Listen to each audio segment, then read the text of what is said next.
Hello students, welcome to the class. In today's session, we are going to learn about computer networks. So this is from Unit 3. So under this one, we are going to learn what is computer network, components of computer network, types of network and network topology. Let's see what is computer networks. So already we are using computer networks, right? It is a collection of interconnected computers.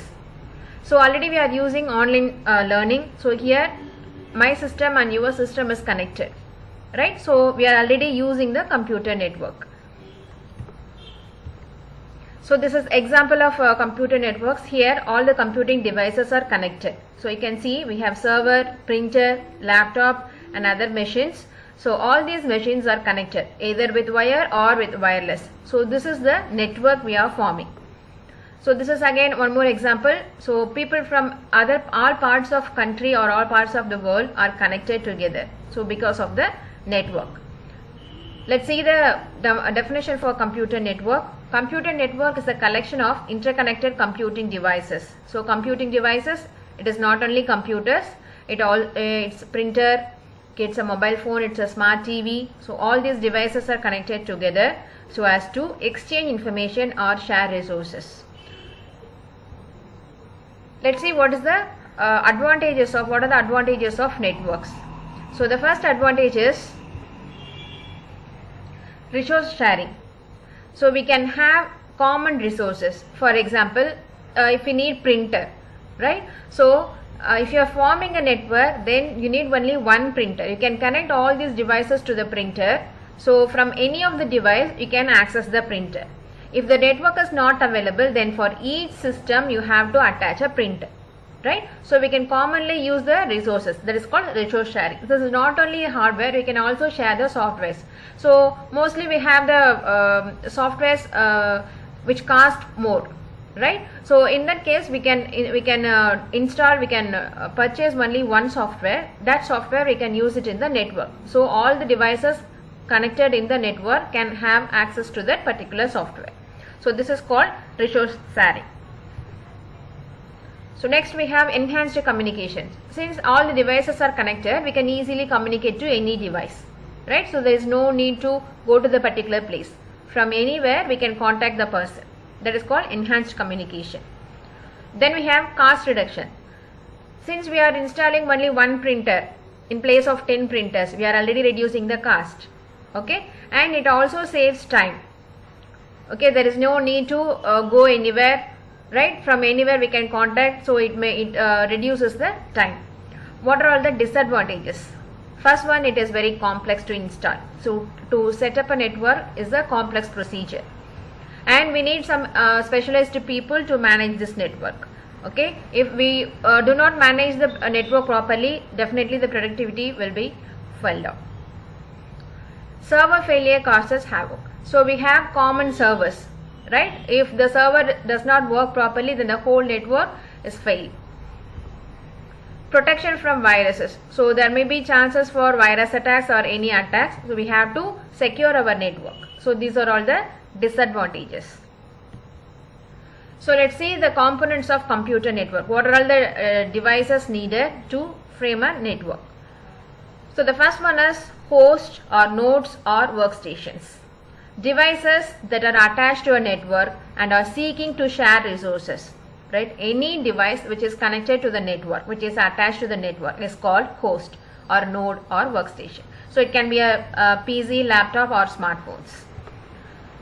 We have servers, right? Powerful computer. So this server is a powerful computer that facilitate the sharing of data or software and hardware resources. So this server stores all the information, right? So whenever it is needed, the server delivers the information, right? So this is sharing of data. It contains all the values, all the data, and it shares the data whenever needed. So that is called a server. So in smaller computer networks, there may be one or two servers, though that server manages all the information, all the data, all the hardware resources. So it manages all the resources.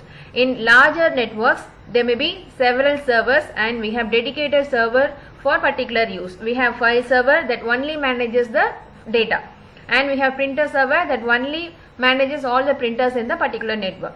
right? So these are all dedicated servers. If the network is very big, then there can be so many servers that will do the specific task.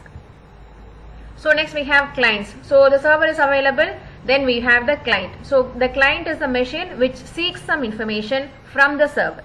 Okay, it is a host computer that requests for some services from the server. So the server sends the response. Okay, the client gets the request, sends the request to the server. Other than this, we have network hardware. So there are so many hardwares needed. So we have the host, server or the client. Apart from that, we need so many devices to form a network. The first one is called NIC. So NIC stands for Network Interface Card. So this is the hardware which should be which is installed in the motherboard of every computer, right? So this is needed to connect your computer to the network, to any of the network, right? So this has unique address called MAC address. So MAC stands for Media Access Control Address, right? So it is a 6 bytes memory, 6 bytes address.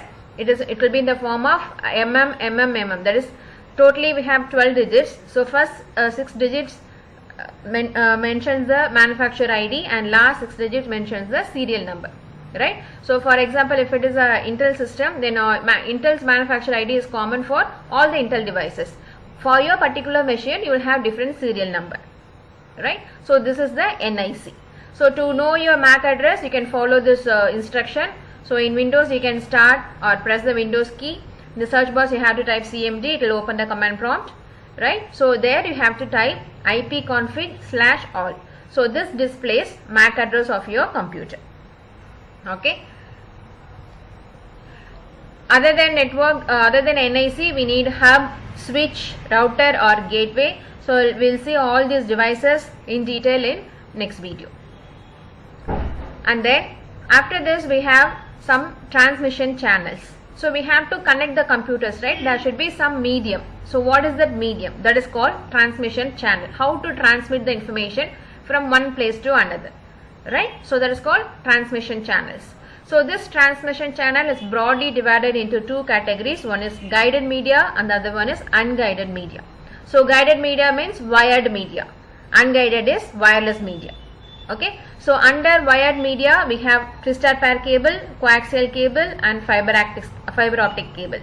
In unguided media, we have radio waves, microwaves and satellites. So the first one is twisted pair cable. So this will be like this. So here we have two things. One is shielded twisted pair and the other one is unshielded. Here this is called unshielded twisted pair and this is called shielded twisted pair. Okay, STP and then UTP. So here you can see the wires are twisted. There are pair of wires. There are 4 pairs totally. And here you can see the extra layer, extra cover around each cable. So this is called shielded twisted pair. Extra shield is there, right? So this is called twisted pair cable. Using this cable, we can form a network. Okay, we can connect computers. So basically, this will be used in LAN network, LAN type of network. Next one we have coaxial cable. So the coaxial cable will be like this. Okay. So this is normally used in television broadband, dish TV connections. Okay. So this is called coaxial cable. Using this also we can frame a network.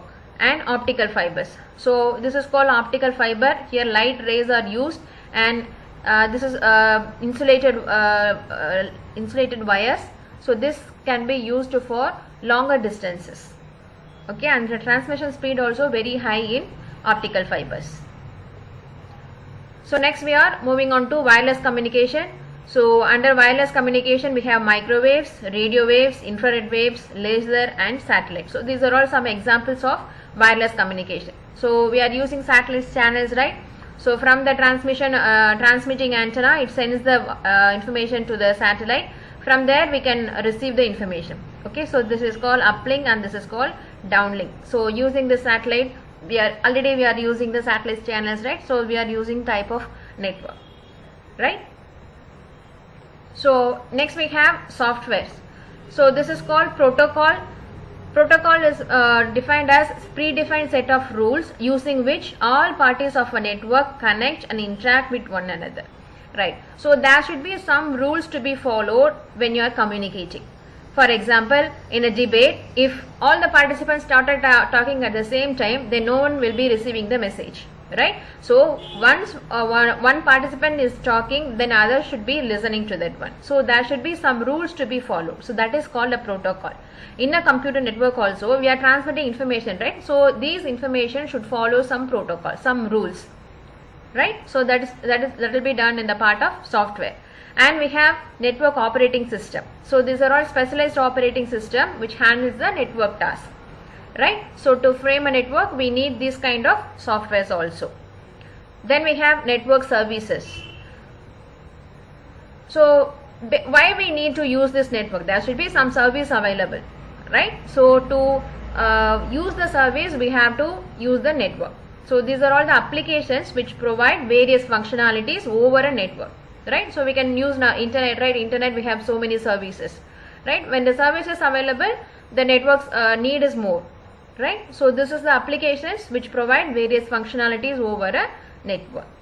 So these are all the basic components of computer network. So we have a host, client machine, server machine, and then NIC, and then other network devices. Then we have a media, transmission media, we have software and network services. These are all the basic components of computer network. So that's all about today's class. In next class, we will be seeing about types of network. Thank you.